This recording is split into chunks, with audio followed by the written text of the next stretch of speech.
Salut mes madrilènes, salut mes merengues, salut mes galactiques, j'espère que vous allez tous très bien. C'est une honte. Ce match est tout simplement une honte. Alors oui, on n'avait qu'à faire mieux, la tête de Vinicius, les 1 contre 1 loupés de Mbappé, etc. Mais reste que ce match est un scandale au niveau arbitral. Et ça aurait été la même si on avait gagné. Parce que oui, le Real Madrid s'est encore une fois fait accrocher par une équipe d'Osasuna largement à sa portée. Franchement, ce soir, j'ai pas peur de dire qu'on a été vraiment supérieur, plutôt bon dans ce match. Et ça faisait un moment que je n'avais pas vu autant de cohérence dans le jeu avec des attaquants devant, que ce soit Vinicius ou Mbappé, aussi dangereux. J'ai beaucoup aimé le match des deux, un peu moins celui de Brahim qui était un peu plus discret. Et bon, dans un match comme aujourd'hui, ce n'est pas gênant. Même si, encore une fois, quand t'as un joueur comme Rodrigo dans sa forme actuelle, pour moi, tu ne le sors pas de ton 11. Surtout que là, ça va, on avait un peu plus de temps de repos avant le match face à City. Moi, personnellement, je l'aurais laissé jouer. Mais même derrière, Asensio, encore une fois, excellent. Fran Garcia, bon, lui, il a donné ce qu'il avait à donner sans être exceptionnel ni particulièrement mauvais. Pareil pour Tchouaméni. Valverde, par contre, excellent ce soir. Honnêtement, il est passeur décisif sur le but de Mbappé, mais au-delà de ça, il a maîtrisé aussi bien défensivement qu'offensivement ce poste. J'ai l'habitude de dire qu'il est excellent partout, et encore une fois, on en a la preuve. Au milieu, j'ai bien aimé aussi, avec un Modric qui malgré ses 107 ans est toujours au niveau. Et malheureusement, seule tache noire dans ce match, c'est Bellingham et son exclusion en première mi-temps, et Camavinga et son penalty concédé, après pourtant un arrêt de Jobard de Courtois qui lui aussi était en feu, avec des arrêts de fou. Et à mon avis, si ce n'était pas le penalty, il n'aurait pas concédé de but. Maintenant, on va régler ça très vite. Le penalty, oui pour moi, il y a penalty.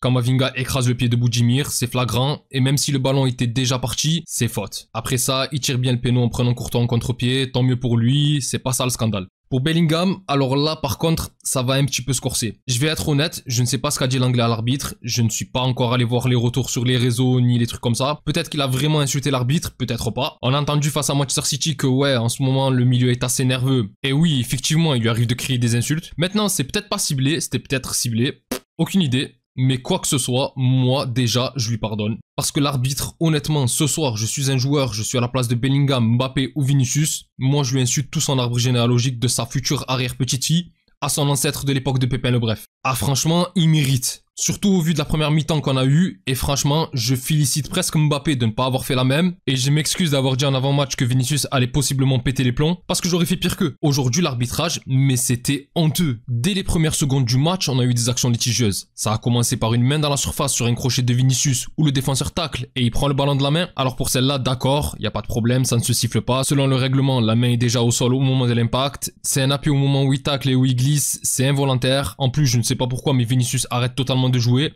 alors qu'il y a la VAR, etc.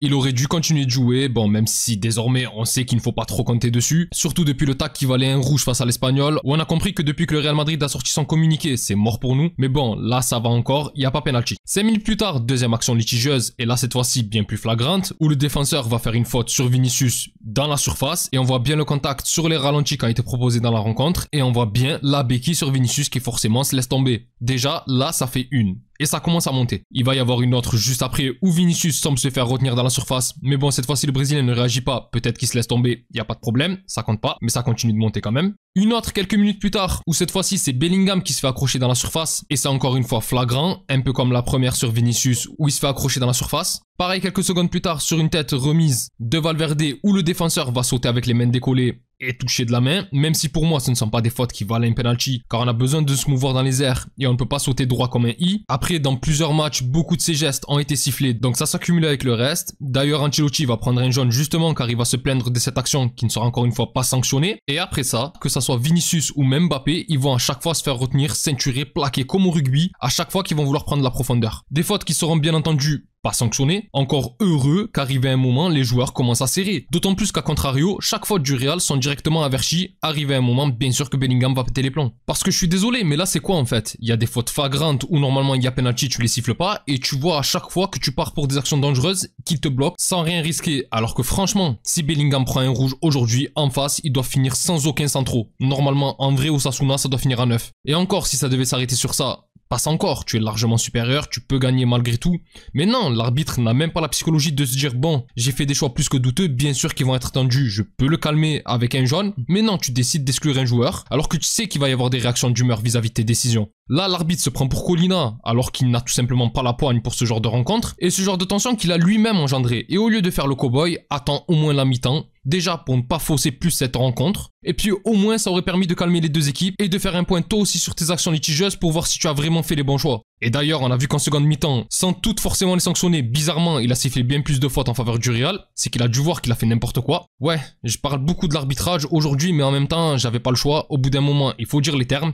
Et là, ça commence à faire beaucoup. Ah, je vous jure, il m'a foutu la haine. Mais bon, allez, ça c'est fait. On va reparler du match en soi. Bon, comme j'ai dit par contre, bon match de notre part, avec beaucoup d'occasions. Et même à 10 contre 12, désolé, c'est des restes. À 10 contre 11, en vrai, on a eu la possibilité de malgré tout pouvoir prendre les 3 points. On a un tout petit peu raté des choses qu'on peut juger d'immanquables alors qu'on était encore complet en première mi-temps. Il y a bien entendu la tête de Vinicius en tout début de match qui aurait pu d'entrée mettre la tête des Basques sous l'eau. Où il y a Mbappé qui va faire un joli travail de conservation sur le côté gauche de la surface. Et centré pour Vinicius tout seul au second poteau qui loupe totalement sa tête. Et là on voit la limite du Brésilien à ce niveau-là. Je pense que si ça avait été Rodrigo ou Bellingham, il y aurait déjà eu un 0 au bout de 2 minutes de jeu. Pareil au bout de 10 minutes où il y a Vinicius qui va faire une belle feinte et laisser le ballon filer jusqu'à Mbappé qui va cadrer sa première frappe de la rencontre angle fermé. Malheureusement il va en avoir pas mal de comme ça et à chaque fois il va prendre la décision de tirer fort en essayant de la placer. Et notamment une en toute fin de match où sur un contre il va prendre de vitesse le défenseur et malheureusement pareil. Il va vouloir viser le petit filet opposé avec une frappe forte et au final le gardien va faire l'arrêt. Et je peux pas trop lui en vouloir parce que franchement le français a été très bon ce soir, peut-être pas dans sa finition mais il s'est créé un nombre de situations de fou, on l'a vu beaucoup bouger, proposer comme à chaque fois. Et à 10 contre 11, il va même essayer de revenir se mettre sur les lignes de passe, défendre un petit peu. Bon, c'est pas exceptionnel, mais je salue l'effort. Et bon, au final, il va être buteur ce soir malgré tout, sur un très joli but où il y a Valverde.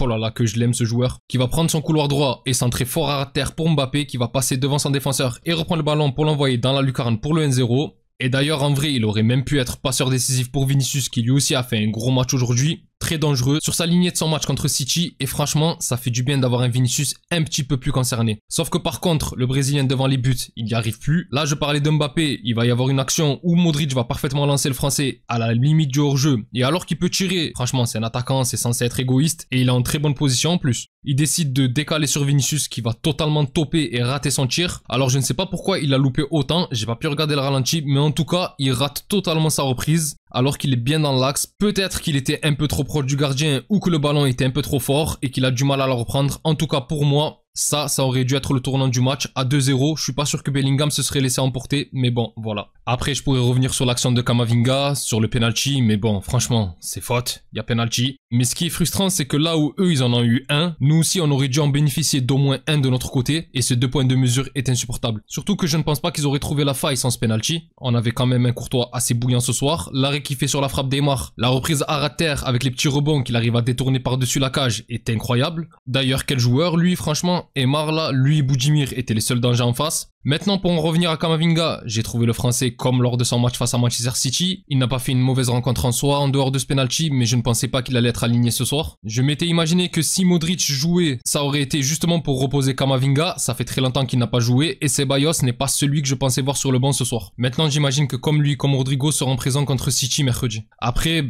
très mauvais résultat ce soir, on ne va pas se leurrer. Là, comme dit en avant-match, la victoire était impérative. Au moment où j'enregistre cette vidéo, l'Atlético joue déjà et a pris un carton rouge, donc on n'a plus qu'à attendre. Et le Barça, eux jouent lundi, il me semble, car ils n'ont pas de barrage. Et à mon avis, ils doivent se frotter les mains à l'idée de reprendre la première place, chose qui est largement possible, vu qu'ils vont accueillir le Rayo Vallecano. Après, on sait jamais. Enfin bref mes galactiques, c'est tout pour moi concernant ce match. Si la vidéo vous a plu, n'hésitez pas à liker et à vous abonner, c'est un soutien très important pour la chaîne et je remercie toutes les personnes qui prennent le temps de le faire, vous êtes les meilleurs. Pour les autres, on se retrouve pour la vidéo d'avant-match de la rencontre du barrage retour en Ligue des Champions face à City. D'ici là, je vous souhaite une excellente journée ou soirée selon l'heure à laquelle vous regardez cette vidéo. Prenez tous soin de vous et encore et toujours, hasta le final, vamos Real. Salut.